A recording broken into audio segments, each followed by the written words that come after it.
வாங்க வெண்டைக்காய் குழம்பு எப்படி வைக்கிறதுன்னு பார்க்கலாம். 50 மில்லி ஆயில் ஊற்றிக்குங்க. அது கூட கடுகு சேர்த்துக்குங்க. கூட ஆனியன் சேர்த்துங்க. நல்லா விட்டு வதக்கிக்குங்க. நல்லா கோல்டு கலரில் வர மாதிரி வதக்கி எடுத்துக்கலாம்.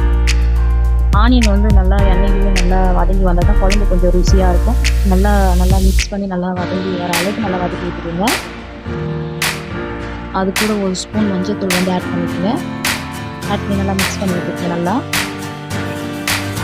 நல்லா வதங்கி வந்த பிறகு அது கூட தக்காளி ஆட் பண்ணிக்கோங்க. 2 தக்காளி மிக்ஸி ஜாரில் போட்டு குறகுறன்னு அரைச்சி எடுத்துக்கணும். அப்போ தான் குழம்பு வந்து நல்லா திக்னஸாக இருக்கும், ருசியாக இருக்கும். தக்காளி வந்து பச்சை வாசனை நல்லா போகணும். அதனால் நல்லா ஆயிலில் நல்லா வதக்கி எடுத்துக்கோங்க. அது கூட வீட்டில் அரைச்ச மிளகாத்தூள் 2 ஸ்பூன் ஆட் பண்ணிக்கோங்க. ஆட் பண்ணி நல்லா மிக்ஸ் பண்ணி விட்டுக்கோங்க.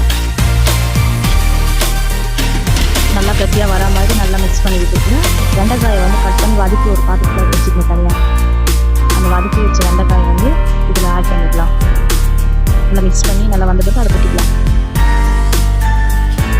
நல்லா அந்த வெண்டைக்காயை நல்லா மிக்ஸ் பண்ணி விட்டுக்கலாம். அந்த தக்காளி வெங்காயம் அந்த சாறு வந்து அதில் போகிற மாதிரி மிக்ஸ் பண்ணி விட்டுக்கலாம். நமக்கு தேவையான அளவு தண்ணி சேர்த்துக்கலாம். தண்ணி சேர்த்து நல்லா இது மாதிரி மிக்ஸ் பண்ணி விட்டுக்கலாம். ஒரு 5 மினிட்ஸ் வந்து நல்லா கொதிச்சு வர அளவுக்கு நம்ம விட்டுக்கலாம். மிக்ஸ் பண்ணிவிட்டு ஒரு 5 மினிட்ஸ் நல்லா கொதிச்சு வரணும். அது கூட கொஞ்சம் 1 ஸ்பூன் சால்ட்டு சேர்த்துக்கலாம். இந்த மாதிரி நல்லா கொதிச்சு வந்த பிறகு இது கூட வந்து புளி நம்ம சேர்த்துக்கலாம். ஒரு லெமன் சைஸ் புளி நல்லா கரைச்சி எடுத்து வெங்காயத்தை நல்லா கொதிச்சு வந்த பிறகு தான் காய் வந்த பிறகு தான் புளி ஊற்றணும்.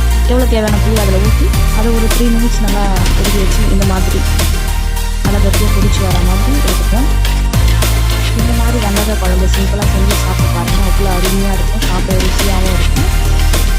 சுட செஞ்சு சாப்பிட்டு பாருங்கள். இப்போவே ட்ரை பண்ணி பாருங்கள். இந்த வீடியோ பிடிச்சிருந்தா லைக் பண்ணுங்கள்.